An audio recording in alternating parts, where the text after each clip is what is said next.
Once upon a time, there was a little girl who lived in a village near the forest. The little girl always wore a red riding cloak, so everyone in the village called her Little Red Riding Hood. One morning, Little Red Riding Hood asked her mother if she could go visit her grandmother. "That's a good idea," her mother said.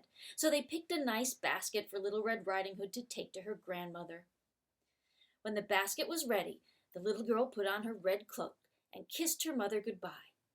"Remember, go straight to Grandma's house," her mother cautioned. "Don't dawdle along the way, and please, don't talk to strangers. The woods are dangerous." "Don't worry, Mommy," said Little Red Riding Hood. "I'll be careful." So Little Red Riding Hood set off to see her grandmother. But when Little Red Riding Hood noticed some lovely flowers in the woods, she forgot her promise to her mother. She picked a few. Little Red Riding Hood was enjoying the warm summer day so much that she didn't notice a dark shadow approaching out of the forest behind her. Suddenly, the wolf appeared beside her. "What are you doing out here, little girl?" the wolf asked. "I'm on my way to see my grandma who lives in the forest near the brook," Little Red Riding Hood replied. Then she realized how late she was. "I'm sorry, I must go," she said, and rushed down the path to her grandma's house. The wolf, in the meantime, took a shortcut.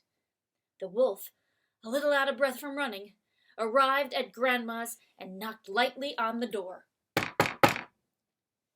"Oh, thank goodness, dear! Come in, come in! I was worried sick that something had happened to you in the forest," said Grandma, thinking that the knock was her granddaughter. The wolf let himself in. He threw Grandma in the closet and jumped into bed and pulled the covers under his nose. A few minutes later, Red Riding Hood knocked on the door. "Who is it?" the wolf called in a cackly voice. "It's me, Little Red Riding Hood." "Oh, how lovely! Do come in, my dear," croaked the wolf. When Little Red Riding Hood entered the little cottage, she could scarcely recognize her grandmother. "Grandmother, your voice sounds so odd. Is something the matter?" she asked. "Oh, I have a touch of a cold," squeaked the wolf, adding a cough at the end to prove the point. "But Grandmother, what big ears you have!" said Little Red Riding Hood as she edged closer to the bed. "The better to hear you with, my dear," replied the wolf. "But Grandmother, what big eyes you have!" said Little Red Riding Hood. "The better to see you with, my dear," replied the wolf. "But Grandmother, what big teeth you have!" said Little Red Riding Hood, her voice quivering slightly.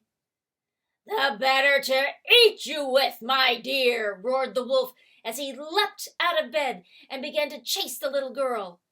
Almost too late, Little Red Riding Hood realized that the person in the bed was not her grandmother, but a hungry wolf.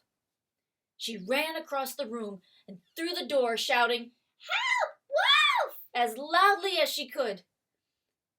A woodsman, who was chopping logs nearby, heard her cry and ran towards the cottage as fast as he could.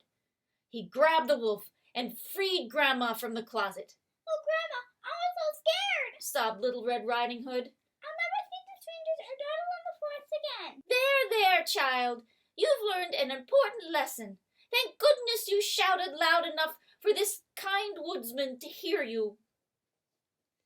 The woodsman knocked out the wolf and carried him deep into the forest where he wouldn't bother people any longer. Little Red Riding Hood and her grandmother hugged each other and had a nice afternoon together. The end.